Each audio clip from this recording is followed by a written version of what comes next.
Itu semua sudah ketetapan dari Allah. Perbedaan bukan hanya dalam fisik, tapi juga dalam perbedaan biar antara semuanya itu berbeda. Seperti sini kan ada perempuan, di sini ada laki-laki, itu ciptaan Allah yang bisa dibedakan, ya. Nah, menurut bahasa, kode itu memiliki arti yaitu hukum atau ketetapan. Nah, pada azali, sedangkan menurut istilah, kode adalah irodah Allah Subhanahu wa Ta'ala. Nah, pada azali tentang agama, tentang segala sesuatu yang ada di bumi ini dengan segala keadaan. Misalnya, apakah kita kelak menjadi orang alim atau berpengetahuan, itu adalah kodok. Jadi kodok yang dimaksud di sini itu adalah suatu keadaan di mana ketetapan keadaan.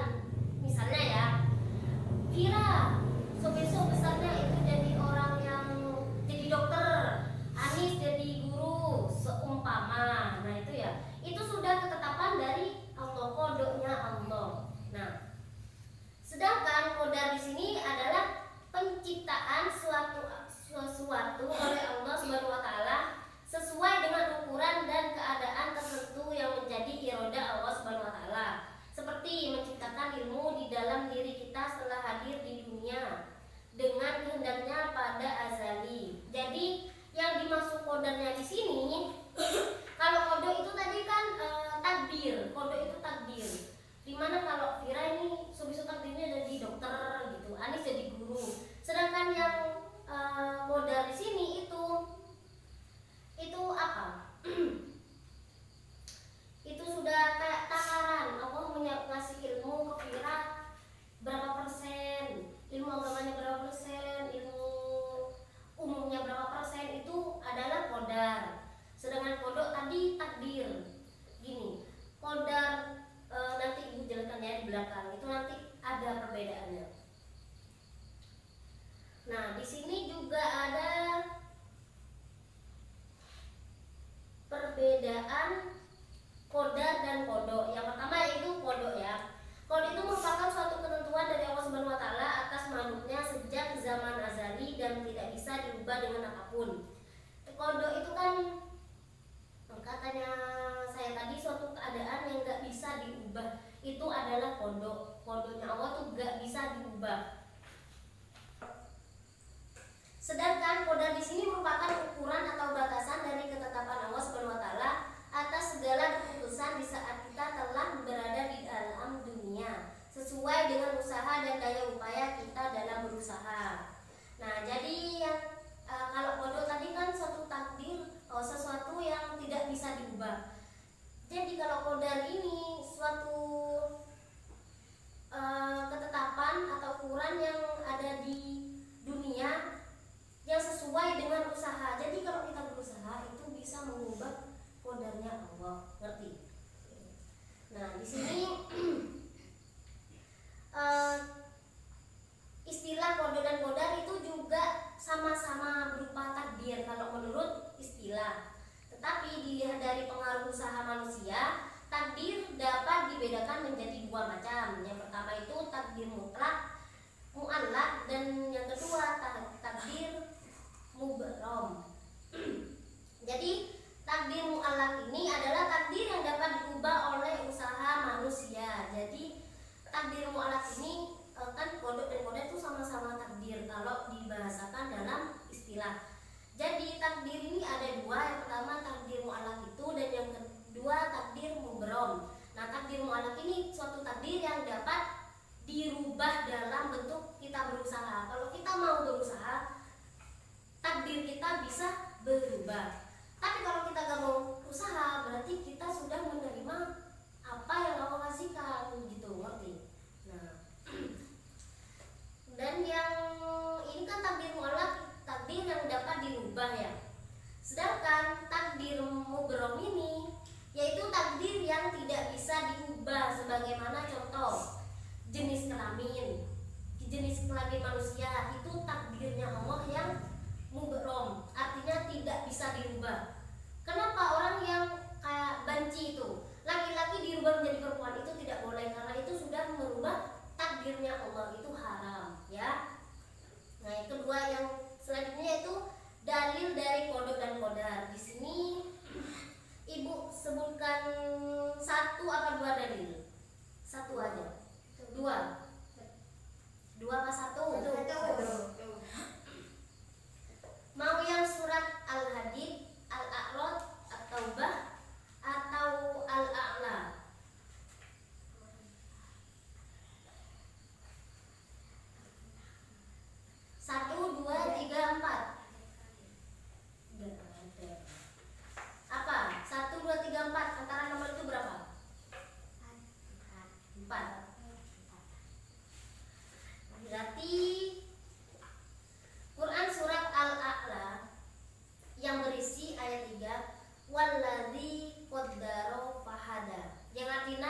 tidak akan sampai manfaat itu kecuali yang telah ditetapkan Allah Subhanahu wa taala untukmu.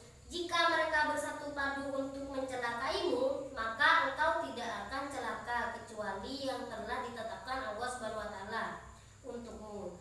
Pena sudah diangkat dan lembaran catatan sudah kering.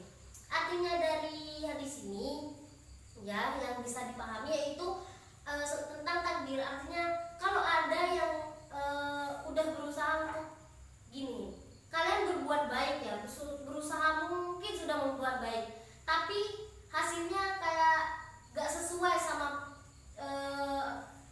pekerjaan kita, itu sudah takdirnya Allah. Begitupun juga kalau ada seseorang yang ingin mencelakai kalian atau membenci kalian dengan punya niatan buruk kepada kalian, kalau bukan takdir Allah, perbuatan yang mereka anggap buruk itu tidak akan terjadi kepada kalian. Jadi semuanya itu tergantung takdir Allah ya. Nah, yang selanjutnya itu ada teladan qada dan qadar.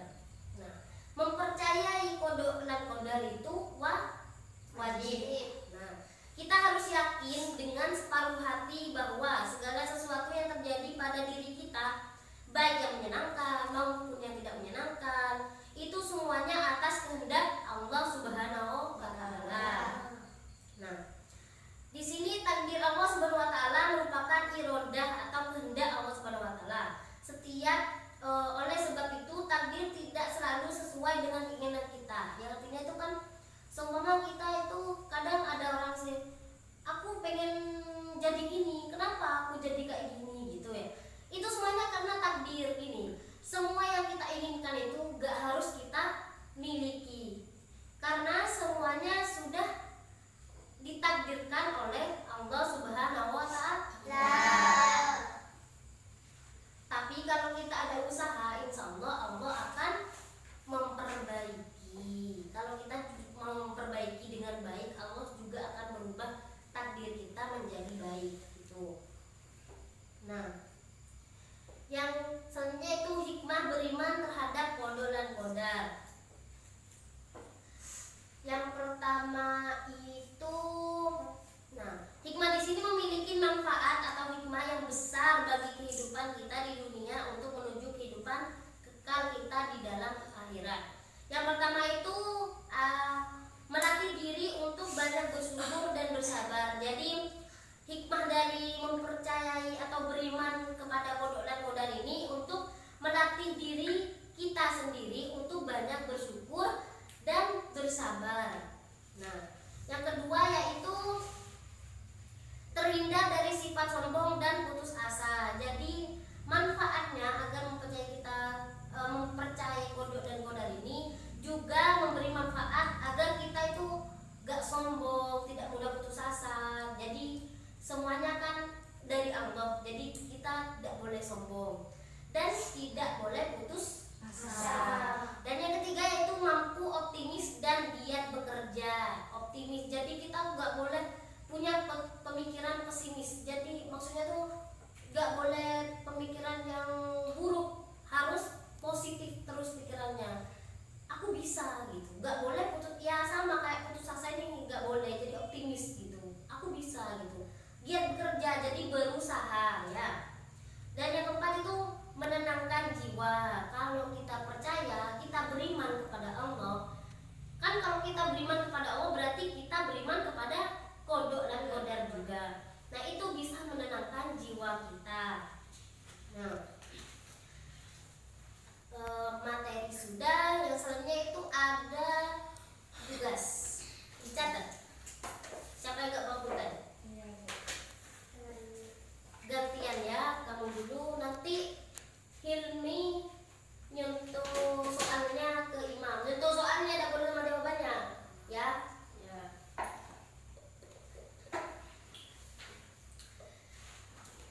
Pertanyaan, jawablah dengan cara ini. Jawabannya cuma mudah, cuma kasih centang. Kalau menurut kalian iya, itu kasih centang.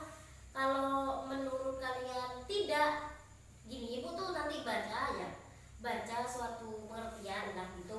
Nanti kalau menurut kalian tuh yang dibaca ibu tuh benar, itu centang. centang ya. Kalau tidak berarti centang ya tidak. Berarti kalian harus buat kolom. Tahu kolom? Ya. Kolom. Ibu bacakan soalnya ya. Ya. Saya yakin bahwa ketika saya sakit itu adalah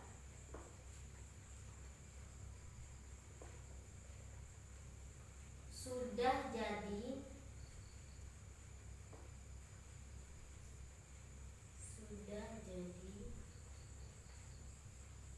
kehendak Allah SWT. Kehendak Allah SWT.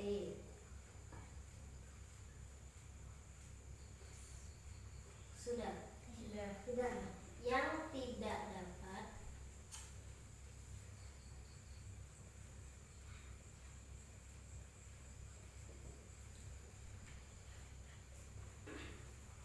sudah. Saya ubah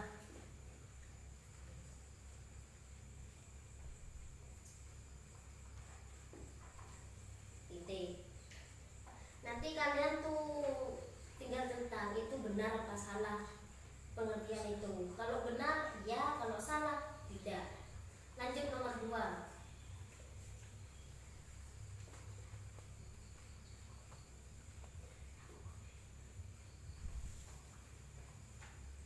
Nomor 2 ya. Ya. Saya siap. Nomor 2. Saya siap melaksanakan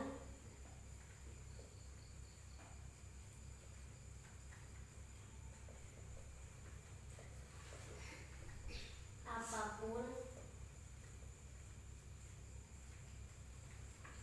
perintah guru saya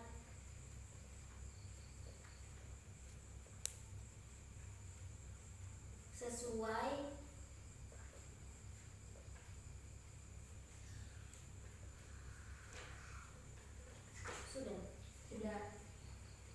dengan kemampuan saya. Mau soal berapa? 5 apa 3? 5.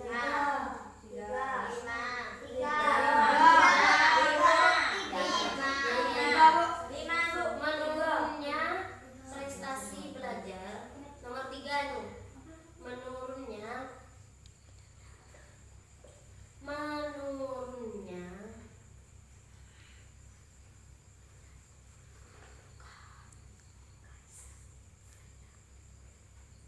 prestasi belajar. Sudah. Saya di madrasah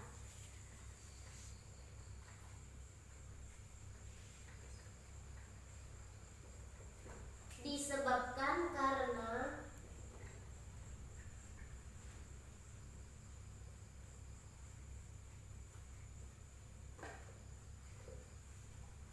memang itu adalah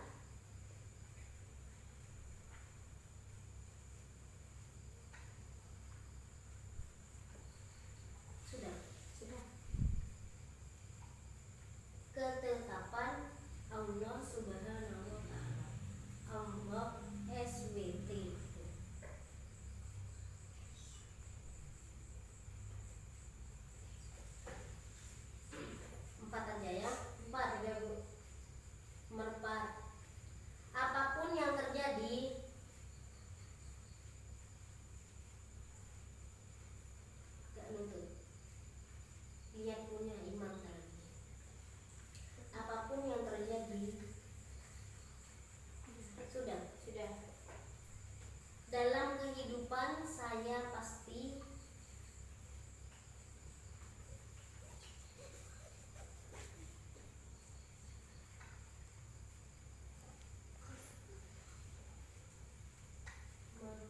sampai mana? Saya pasti yang sedih. Itu merupakan bagian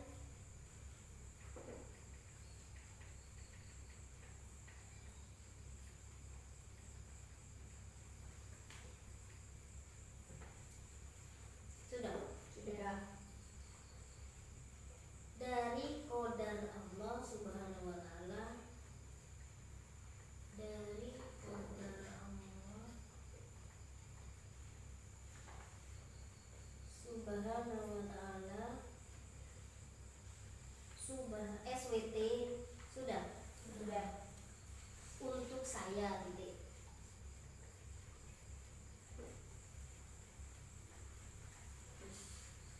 Ya, dikerjakan. Ibu kasih waktu 10 menit ya.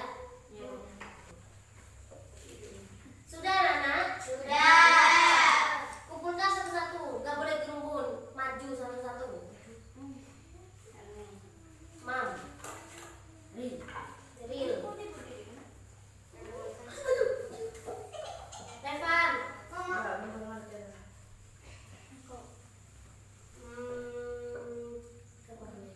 Ira, Anis, Kak, Bulpen. Ibu koreksi dulu ya.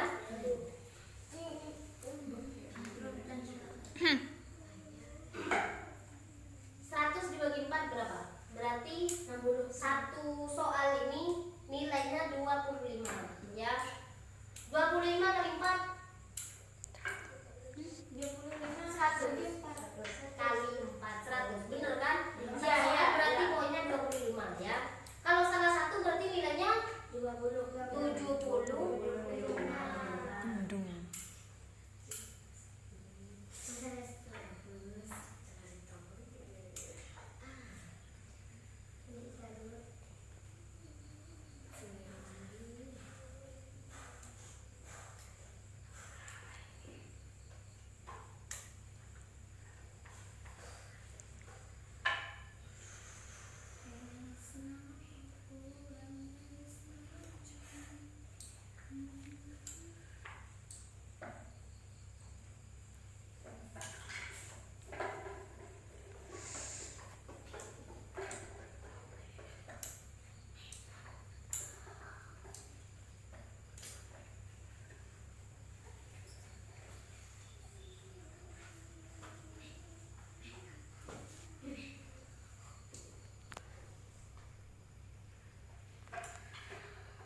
perilaku perilaku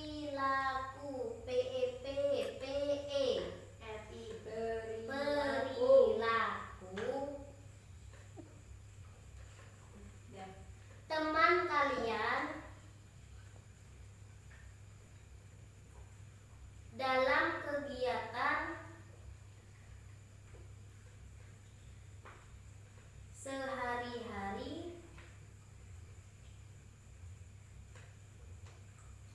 yang mencerminkan sudah beriman kepada qada dan qadar Allah Subhanahu wa taala. Beriman kepada qada dan qadar Allah Subhanahu wa taala. Sudah? Koma. Tuangkan pada kolom berikut. Jadi kalian buat kolom lagi. Kayak gini isinya ada 3. 1 hari dan tanggal. 2 nama. 3 jenis perilaku. Jadi nanti kalian buat kolom gini ya. Yang pertama ini kasih tanggal dulu. Seumpama tuh kalian ngamatinya hari Senin. Jadi kasih ini. Senin tanggal 2 Desember 2020. Nama imam, perilaku, jenis perilakunya yang mencerminkan qada dan qadar ya. Itu PR pekerjaan di rumah dikumpulkan minggu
C 5.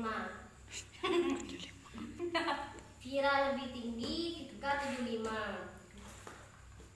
Ini otomatis kena Vika. Vira. Nah. Vika boleh pilih. Pilih yang mana? Karena Vika juara 2. Jangan diminta-minta. Pilih yang mana?